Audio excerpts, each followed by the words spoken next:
righty then. We feel the need for speed. I do, and we feel the need for speed inside this week. That's right. Absolutely. It's too cold to be outside. How about the luck of the guy in the Daytona? He won second year in a row. He was what, ninth place? Yeah, somewhere around ninth. And got around and made it to the finish line ahead of everybody. Yeah, I missed the Daytona because it started late, and then I fell asleep, so I didn't get to see it. But yeah, congratulations to William Byron 2 years in a row. That's 2 years in a row. 2 years in a row. Very unlikely there. Yeah, it's very unlikely, and he's a good driver. Got good equipment. Time to play the lottery for him. Yeah, I mean, it's while you're hot. Yeah, and it's in Jeff Gordon's old car, so that whole setup has always been good. Why is I mean, it's not his old car. When Nick was here last week, talking about how lousy weather really fouls it. Just fouls everything up. It just, the whole rhythm of everything. Oh yeah, everything. Yeah, and schedule races other times because you get a lot of rain in a certain month. Yeah, but it doesn't matter this weekend. No, it does not. We'll be inside at Trenton, and we have a caller, and I think I know who it is. That's right. I think he's all about it. It's Earl the Pearl, I believe, is with us. Go ahead. Hi, Earl. Hey, good morning, gentlemen. Good morning, hey, Earl. Good morning, Jim. Inside, we're going to be inside the oval. Inside. You bet. That's it. After Under the Hood, it's going to be Under the Roof at Trenton. Nice. Very nice. It'll stay dry and somewhat warm. Yes, it's going to be really good. Good to talk to you, gentlemen. Yes, indeed. This Friday and Saturday, starting at 7 o'clock each night on a dirt track inside the Cure Insurance Arena, the heart of Trenton, New Jersey. 600cc microsprint racing. And it's going to be good. We have 90 entries from at least 6 states, many from New Jersey and Pennsylvania, all the top microsprint racers. Drivers that compete at Spirit Auto Speedway, the small track at Bridgeport, Kutztown Action Track, the Landco track in central Pennsylvania. Again, a lot of invaders. Modified drivers are going to be there. Billy Pouch Jr., Timmy Buckwalter, who competes in microsprints and modifieds. Last year's winner, Anthony Perego, who drove a microsprint for the very first time last year and came in and won the race. So it's going to be really good. We're looking forward to it. And Fred, glad you're going to be there with Nick, and you'll be meeting a lot of fans, that's for sure. Oh, yeah. We're going to set up, do some interviews out there in the walkway, I guess it is. So I'll have to get with you to see where we can set up. But, we want to interview as many people and drivers as possible and have you on, of course. And, if the Salmons want to come on, we appreciate their graciousness in letting us set up over there and do this and try to bring some attention to the indoor racing and all of the racing in general. And I just lost my train of thought. I went off track. You think somebody so excited about seeing the racing? Yeah. Racing inside, I mean, the logistics. Some places say like you do it at Boardwalk Hall might be better than. This might be better. Maybe more room. Maybe a little easier to navigate. Pretty much the same. Well, I don't know if is it about the same size, Earl? Yes. Okay. It's about the same size track. I mean, in this case, it's going to be dirt instead of the thing. Okay. So it's a different kind of racing, but still the same size, still the same kind of cars. I don't know if they're all uniform or trying to be as uniform as they can. Nah, there's different levels of stuff. I mean, I know Allentown and Atlantic City are. They're pretty uniform in the size and the compound of the track. But that's fair. Yeah, dirt goes out the window. All bets are off. So I'm looking forward to a pork roll sandwich. So tomorrow I'm going to be on a pork roll hunt. There you go. I do have some tickets left that the Salmons and Area Auto Racing News have given me because I sponsor a lap or so of some of the race. And so if somebody wants to call in and have the experience, maybe it's your first time going to a track, this is a great way to get into it. You're inside, you're not freezing. Yep. And not a whole lot of dirt, flying around. No. So a little drama, maybe? Who knows? Maybe. Yeah. So there's usually some kind of drama. Hopefully not too much. No. But drama-free racing. So by all means, give that phone number out again. I know last night on the show, someone called in and got a couple of nice tickets. So it's a great opportunity for someone who's maybe never been to a race or certainly never seen an indoor race. The tickets are great. Every seat is a good one there at the Cure Insurance Arena. So if you're listening, listeners, just call in, talk to Fred and Jim, and you can get yourself a couple tickets to see a great race this weekend. You can be out of the cold and come in inside and see some hot racing. Does it have a history? at the Cure place or done before, Fred, or anything like? Yeah, they've had it there before. And then they've done okay. So they. Yeah. I mean, I haven't been there myself. Earl, how's that been over the years? It's been great. Now the racing at Trenton actually began over 10 years ago. Initially, just like the Allentown, Pennsylvania, and Atlantic City events, they were run on a concrete surface, a concrete oval inside the arena. And then in 2019, the decision was made to switch it over to a dirt track, something different. Lenny Salmons and his sons decided, you know what, let's try dirt racing indoors. Let's see how that would work. And it's been great. We've lost 2 years, 2021, to the, because that was the COVID, the COVID time. Nothing was happening. There were, so many restrictions. So we lost 2 years there, but every year since it's been great. And, again, a lot of entrants. Again, we capped it off at 90 drivers in the pit area. So it's increasing every year. It's interesting with the fans, too, because, Trenton, over the years, has been a racing hub. You have, of course, Wall Stadium, New Egypt, Bridgeport, the tracks that are right there, the tracks in eastern Pennsylvania, such as Grandview, Big Diamond.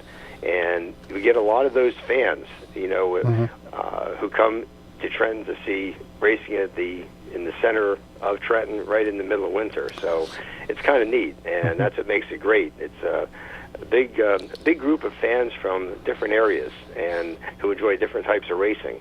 So it's an event as much as it is a race.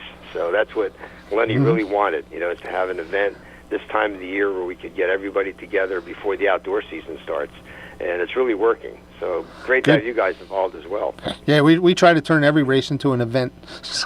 Nick's good at that. So, but I really can't wait to get there tomorrow night. And again, if somebody wants some tickets, call here 215-949-3232. I have a few left. I'm taking my grandson over and my son-in-law over tomorrow. So that'll be good. Nick's got some of his family coming over. Dom Antonelli's bringing some of his family. I gave him some tickets. Glenn McIntyre's coming over. So, we're going to have some good showing over there. So, that's great. And the elements will not be enforced. No. It'll be great. Yeah, we will beat the elements and indoors. Be indoors. Yeah. So. And then before you know it, we'll be talking about outdoor racing. It was good on your show last night hearing Alex Yankowski. Yep. Talking about his racing down in Florida, and already he's very enthused about the New Egypt opener at the end of March. So think about it, that's not that many weeks away. Yeah, I'm looking forward to seeing him. He's one of my favorite drivers. I was watching him down in Bridgeport a couple years ago, and been kind of following his career over the last 4 or 5 years. And he's an amazing young man, and nice and humble, and a clean driver, and just a really good guy all the way around. Hard to believe he's only 20 years old. I know, and I've been following him for about 4 or 5 years. He's only 20, so. Yeah. Dad, can I take the car? The way he acts, his interviews, just again when he was on the show last night, and obviously the way he races, you would think he's in his late 30s. I mean, the way his whole approach to life and racing. But he's got a great future ahead of him. So it's good to have him on the show. All right. Yep. Looking forward to continuing with him, and hopefully, who else is going to be there tomorrow night? I know you said Billy Pouch Jr., Alex Perego, a couple others. Any other big names that people may not recognize? Yeah, one of the drivers, he's from right in Allentown, Pennsylvania, and he's been on the a top contender in the indoor series ever since it really got going. That he competed, Briggs Danner. Oh yeah, we had him on our show. He's another very good young guy. Yep. Yes, so there's a driver to watch, and he's been in the top 5 of every indoor race so far this season in Allentown and Atlantic City, and he's definitely looking forward to competing this weekend. Steven Snyder Jr., who is one of the top micro sprint racers, not just in this area but around the country. He's won a lot of big money micro sprint races, and now this year he's also going to be competing in 410 sprint cars. He'll be a driver to watch this weekend as well.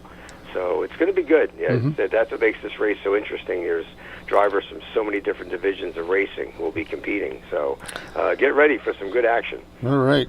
So, I want to once again invite everybody over to Trenton. It's really easy to get to. It's right on Broad and Hamilton Avenue, right downtown, right down the street if you know where Ariata Racing News is. Yes, indeed. It's right down the street. It's easy to get to on and off of Route 1. And, it's just anybody that's in the Bucks County area, Mercer County area here, even Burlington, it's a hop, skip, and a jump. You're over there. You can get out. I don't know what time the race will end, but it's, within most of us around here, we're a half hour from home. So, with Danny Salmons, he's the race director. That's Lenny's son. Mm-hmm. Davey, his other son, he prepares the track. Danny is kind of the race director. And he always strives to have the races done between 10 and 10:30. There you go. Everybody be home by 11. Most often, he hits it. Yep. So all right. That's, we're not there to have a long night. Mm-hmm. We know people want to get in, enjoy the show, and head on home or go out to a restaurant, whatever. Mm-hmm. I know last night you were talking about hitting Pat's Diner. Pat's on the way Diner, after the races, like the old days, right? Yeah, oh yeah, Pat's Diner. It's a like legendary leaving, place. Speedway to go to the Circle Diner. Yeah. But Flemington was the Circle Diner or the Texas Wiener, or Wiener King, whatever it was. And we used to stop there. It was always could find a diner. Even then, coming back from New Egypt, we used to hit the Americana or Town and Country there in Bordentown. So. Yep. And after East Windsor, it was Jim's Country Diner. Jim's Country Diner, yes. Yes. Actually, I remember going there. You probably know the name for sure. Back when I was a teenager, I dated Jackie Moshera's niece. Oh, yeah. And we used to go over there to the Jim's Country Diner. That was one of our homes there because they lived right in Windsor. Well, Jackie lived in New Egypt, but Kathy and her family lived up in Windsor, right down the street from the diner, so we were there a lot. It was great. Location. That's great. That's great it. memory. Yep. Oh, yeah. So, all right, well, we're going to get Nick in here, and we will see you tomorrow, and I'll probably give you a call sometime later today.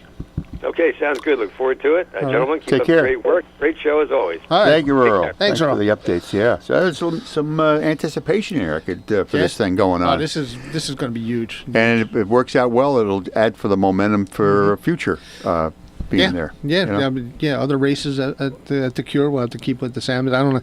Yeah, I mean, once season starts and then the regular, New Egypt, Bridgeport and stuff like that. But I don't know how the market is for an indoor during the summer. But in the wintertime, it's a no-brainer. Yeah. So. Well, if it's good. If it's good. And turn the air conditioners on. You get one of those off days, somebody's on vacation, you throw it in the middle of July, wouldn't be so bad. Yeah. I mean, I'm all for it.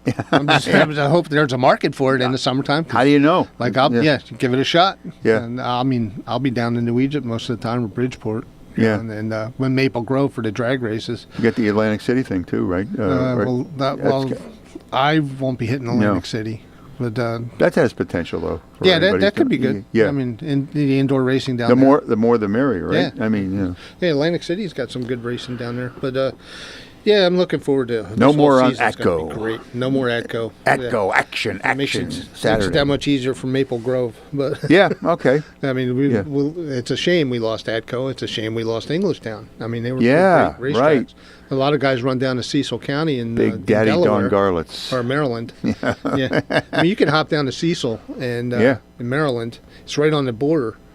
So you're less than a couple of hours. I know a lot of guys that I have drag cars. They go down to Cecil, but I'm partial to Delaware? Maple Grove. Delaware? Yeah. Okay, I'm just trying to get that on the map there. Yeah. Yeah, I could see. I think Got a Delaware. nice Waffle House down there, too. I think one has to be the other. I mean, for a location, it has to be good, and it has to have the eateries close by. Right. The Waffle consuming. House. That's what we want. Yeah. We want to consume, spend money. It's like Pat's Diner over there on Broad Street. That's the place to be. That was the place to be. Yeah. I haven't been there in a while. I mentioned the Circle Diner in Flemington. I've been there a few times. Right there on 31 and 202. Yeah, it's like, right there. Yep. And then we sit there and you run into the drivers after the races. And I remember being like 7, 8 years old, going up and asking for autographs. Much of the stories are probably pretty good too. Places they've been, and some of the close finishes and near misses, and some of the people that they raced against and with. Yeah. And my dad always was. We like the Texas Wieners at the Wiener King, so we always stopped there on the way back. Found out Nick and his family used to go there too. All right. Speaking of the devil. I believe we have him. Mr. Co-host there on the Wide Open Wednesday. So, Nick Leach. What's happening there, Nick? Gentlemen, Hello. what's going on, guys? What's going on? We miss you being in studio. Jim is getting used to having you here every Thursday. Yeah. There you go. Well, this is the only reason why I'm kind of mad that it didn't snow, because I didn't get a chance to come in there with you guys. What do you want to be rained and snowed out for the whole year so you can just come in on Wednesday? Yeah, this is more fun. Just on Thursday. Lousy weather Thursday for Nick. There you go.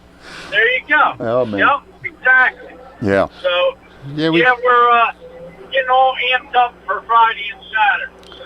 Oh yeah. I've already got the car loaded up with stuff. We got all of our equipment and the tables and all that stuff. We're going to be catching some nice interviews this weekend. So. I don't know, Fred. We may be able to go over there tonight and put all our stuff over there because they're having practice tonight. Oh yeah. I asked her if we could go over there. I told her, yeah. I was going to give her a call in a little bit and see what's up. Yeah, ask them if we could go over there, and then I'll come over to shop. You can take a ride, go over there for about a half an hour or so. We'll do that.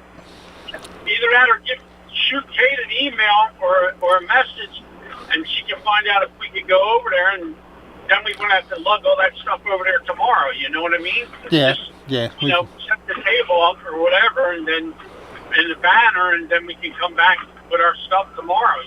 Yep.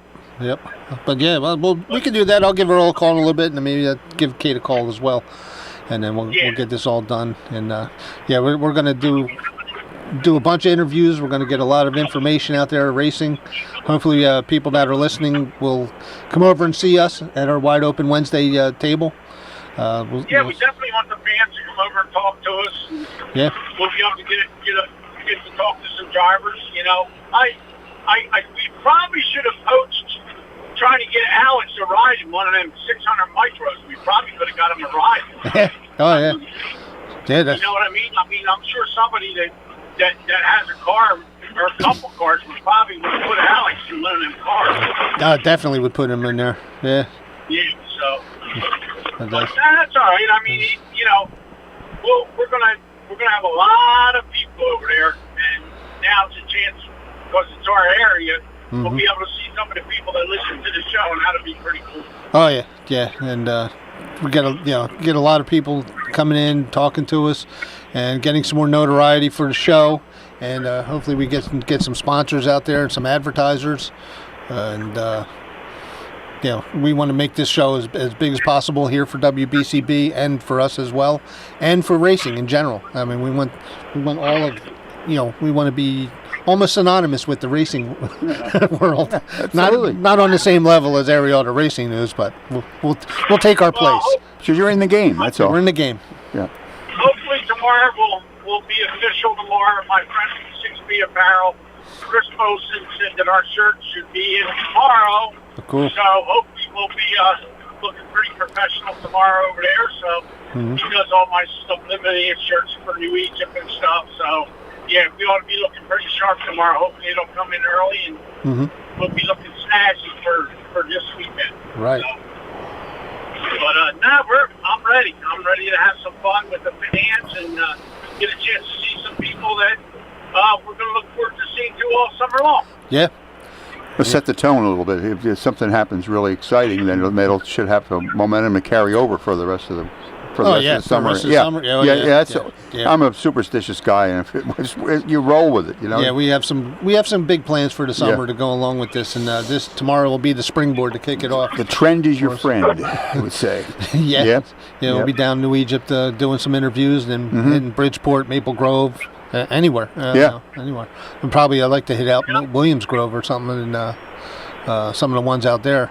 Yeah, absolutely. We get a chance to do some of that stuff, and we got to get our name out there. Plus, Slow Down and Dirty Entertainment. They got us once we get situated with what we're going to do. We'll be simulcast on their network, and they're a big hit out there in Pennsylvania. So, other than that, looking forward to the racing season. Absolutely. Yeah, this year we're going to have to throw Wall into the mix a bunch because we have. Oh, absolutely. I love Wall Stadium Speedway. I love hanging out with Earl down there and the Kraus family, and we can do some interviews down there like crazy. People are so receptive down there. I love it. You want me on that wall? Oh, yeah. You need me on that wall. They want us on that wall. All right.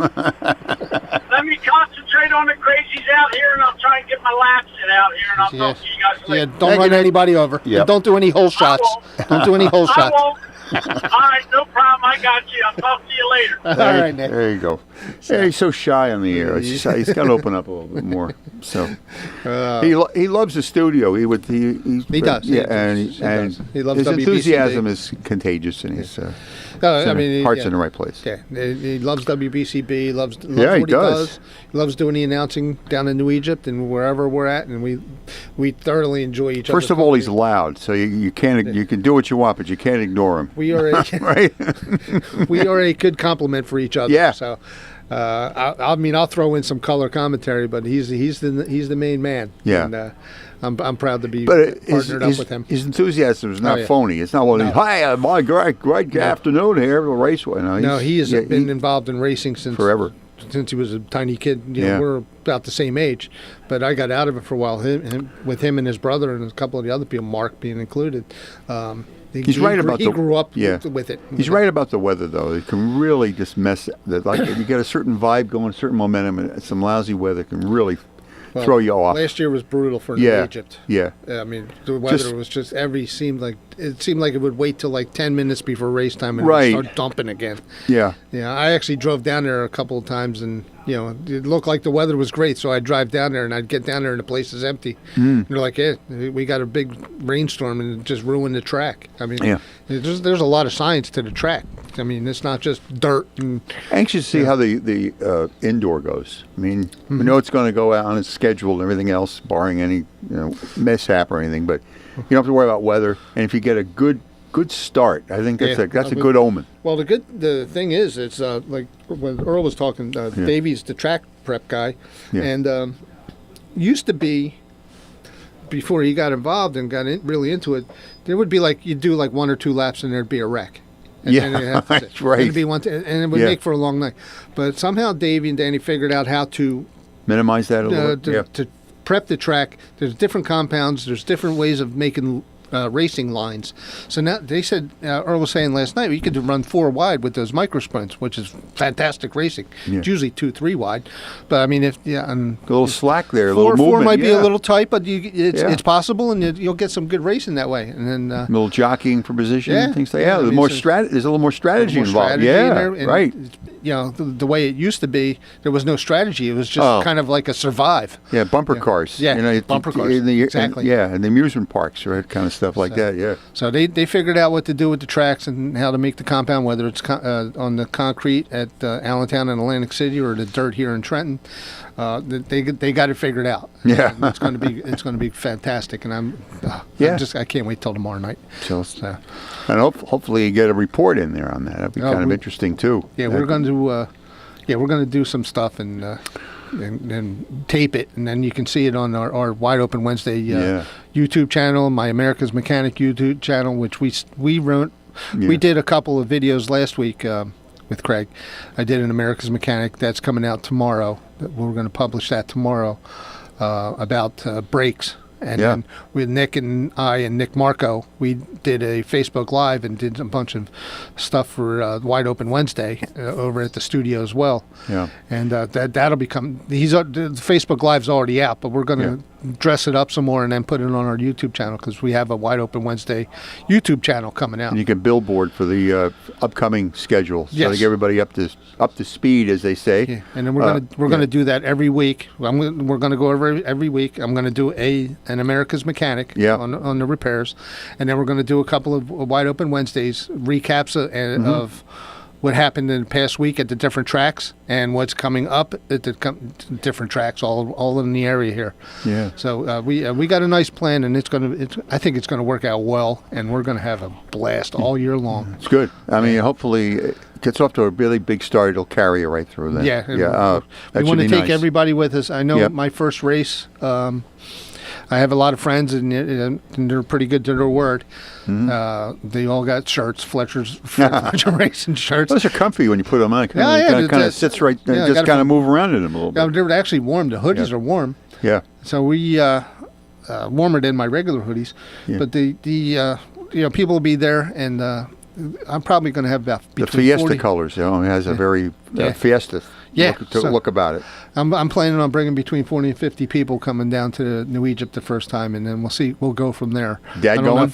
If my dad says he's coming out, he's in and around. Yeah. Hopefully he's well. He feels well enough to come out there. Him and his wife. My stepmother comes out, and they both had some health issues over the last year, but they seem to be fine. And I'd love to see him out here in May and see my first race in my own car. And I'm really looking forward to that. A lot of my family, and I got a lot of my friends, people I went to school with. Got intrigued by that 20-year-old kid doing this. That's amazing. Well, there's 15-year-old kids down 15? there. Oh yeah.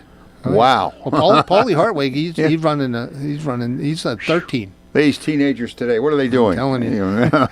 Just actually trying to be productive, I guess. What, I would never even think about it when I was 15. No. I mean, I thought about it, but didn't even have a license. Yeah, we were just barely allowed in the pits at 15 just to walk around, let alone drive. Oh, you couldn't even get the car from your parents for the night. I mean, my dad got me my first go-kart when I was 6, and I raced it. Nothing professional, but up in outside of Williamsport in Hughesville, there was a nice track I used to run against some people, but around here I was just kind of like running around in the backwoods, backwoods of Ewing, and driving the neighbors nuts. But that's how I got into it, and hear that. And then mine was a dirt track go-kart, so I learned how to power slide and everything going into the turns that way. I don't think I ever went straight. It always sounded like a swarm of locusts. Well, that was the chainsaw engines. I had my first one had a Briggs & Stratton 3.5 horse. Ooh, lawnmower. That'll drown you right out. And then the other one, the second go-kart, was a 5-horse Tecumseh engine. Yeah. That one would fly.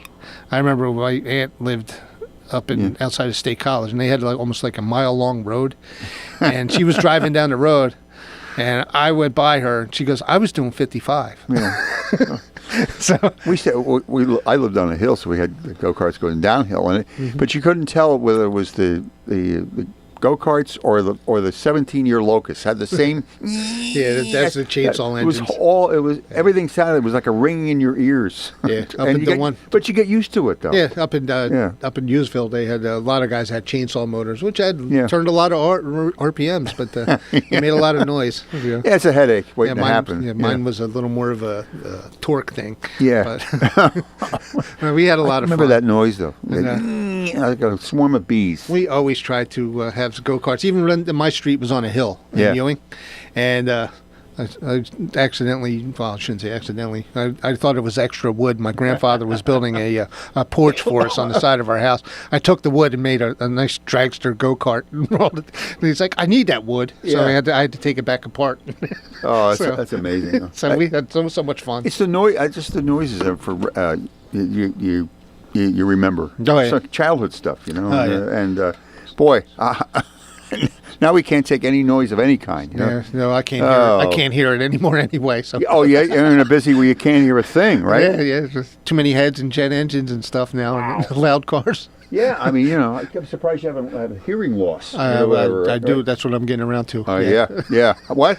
Oh, never mind. Yeah. I think that's what you said, Jim. Yeah, that happens in the disc jockey business, too. Yeah, it really does. But, hey, a lot of good stuff going on. I'm crossing our fingers here, and we'll see what this next step will bring and some of the results that you'll pass along. Yeah, we will have a full radio show next week talking about the indoor race at Trenton this weekend. Right. And, again, I invite anybody that wants to come over. It's a short hop. Get over to Trenton, see us, or stop by Fletcher's Garage, and I have a couple of tickets if you want to come by and pick them up. Yep, keep listening, 9 o'clock. It's an hour of power to be sure. That's right, Under the Hood with America's Mechanic and the Need for Speed. All right, have a great week. Follow. All right, good luck.